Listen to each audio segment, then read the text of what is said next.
दोस्तों, आपका स्वागत है हमारे YouTube चैनल में। आज की कहानी है कि कैसे गौतम बुद्ध ने एक अछूत व्यक्ति को अपना शिष्य बना लिया।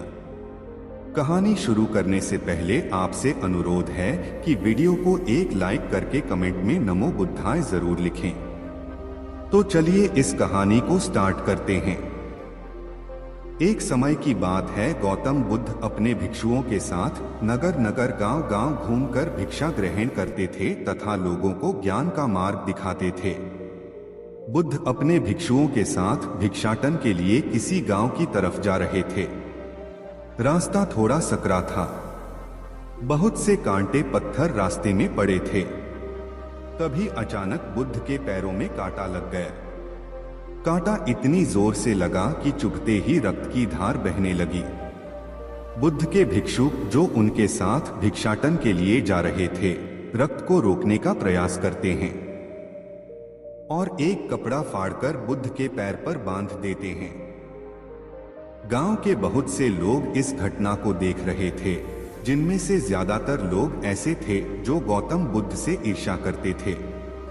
उन्होंने बुद्ध से कहा कि हम तो तुम्हें परम ज्ञानी समझते थे, सोचते थे तुम दुख और दर्द से ऊपर उठ चुके हो, लेकिन दर्द को तुम भी सहन नहीं कर सकते हो। तुम पाखंडी हो और ये आज सिद्ध हो चुका है। वे आगे बोले, हमें तुम्हारे गांव में आने की खबर पहले ही मिल चुकी थी, इसीलिए हमने तुम्हारी राह में कांटे बिछा दिए, बस यही देखने के लिए कि तुम सच में महात्मा हो या बस महात्मा होने का ढोंग करते हो। इस गांव में तुम्हारा स्वागत नहीं, तिरस्कार होगा।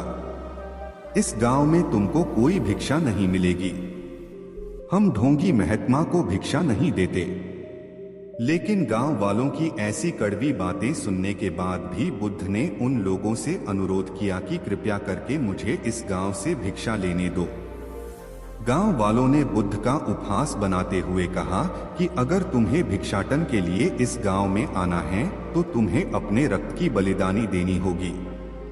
तुमको इस कांटों के रास्ते से गुजरना होगा। अगर तुम ऐसा करते हो तो हम तुम्हें भिक्षा दे देंगे। भगवान बुद्ध ने उनकी चुनौती स्वीकार की और कांटों से भरे उस रास्ते पर चलने के लिए अपने कदम को आगे बढ़ाया। कांटों पर चलने के बावजूद गौतम बुद्ध मुस्कुरा रहे थे। वे हंसते हंसते उन कांटों वाले रास्ते को पार कर गए। बुद्ध के साहस को देखकर गांव वाले चकित रह गए। कुछ लोगों की तो आंखें फटी की फटी रह गई। गांव वाले सोचने लगे कि बुद्ध भिक्षा के लिए दूसरे गांव भी जा सकते थे, तो फिर कांटों पर चलकर क्या साबित करना चाहते हैं।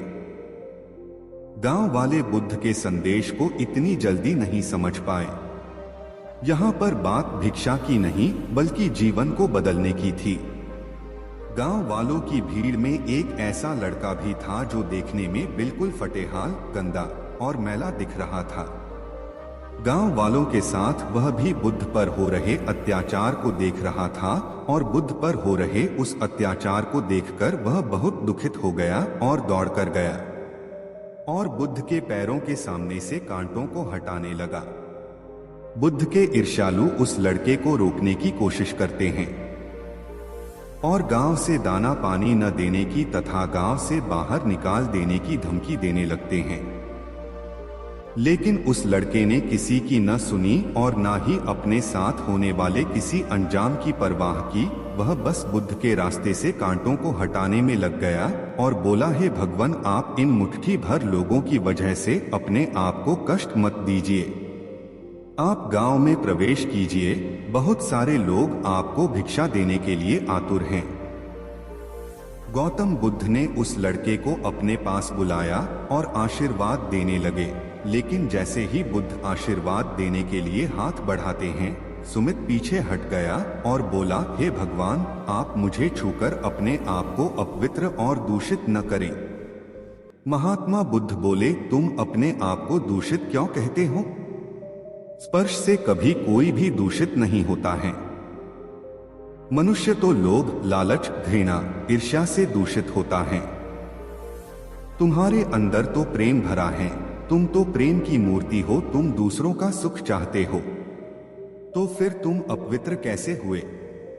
बुद्ध के बोल सुनकर कुछ लोग बोले, तुम तो अपने आप को बड़े ज्ञानी कहते हो, तुमको जाति का कोई ज्ञान ही नहीं है। क्या तुम्हें इतना भी नहीं पता कि यह लड़का अछूत है? तुम पाखंडी हो, तुम्हें कोई ज्ञान नहीं है।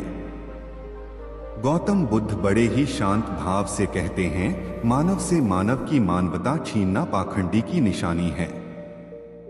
मुझे पाखंडी बोलकर यदि आपको संतोष मिलता है तो मेरे लिए दुख का कोई विषय नहीं है। इतना सुनकर कुछ लोग बुद्ध पर बरस पड़े और बोले, परंतु यह तो धर्मशास्त्र है, फिर यह पाखंड कैसे हुआ? बुद्ध बोले, हमारी उत्पत्ति इस सृष्टि में हुई है। नदियों का पानी सभी की समान रूप से प्यास बुझाता है। खुले जंगलों की हवा भी भेदभाव नहीं करती है। खुला आसमान हमारे पिता के समान हमारी परवरिश करता है। सृष्टिकर्ता ने भी कोई भेदभाव नहीं किया है। फिर हम इंसान कौन होते हैं भेदभाव करने वाले? एक इंसान दूसरे इंसान में भेद करके ही अपने संबंधों को बिगाड़ता है। बुद्ध के वचन के बाद कुछ लोग कहते हैं, अगर आप इतना ही कहते हैं तो इस लड़के को अपना भिक्षु क्यों नहीं बना लेते हैं? बुद्ध ने कहा कि अच्छा सुझाव है। गौतम बुद्ध ने उस लड़के से कहा कि अगर तुम चाहते हो तो तुम मेरा भिक्षु बन सकते हो। बुद्ध के आमंत्रण पर वह लड़का पहला नीच जाति का बौद्ध भिक्षु बनता है। इस पूरे विवरण में केवल सुमित का ही जीवन नहीं बदला, शेष सभी लोगों का जीवन रूपांतरित हुआ। दोस्तों, आपको इस कहानी से क्या शिक्षा मिलती है, कमेंट करके हमें जरूर बताना और चैनल पर पहली बार आए हो तो सब्सक्राइब करके बेल आइकन जरूर दबा देना। नमो बुद्धाय।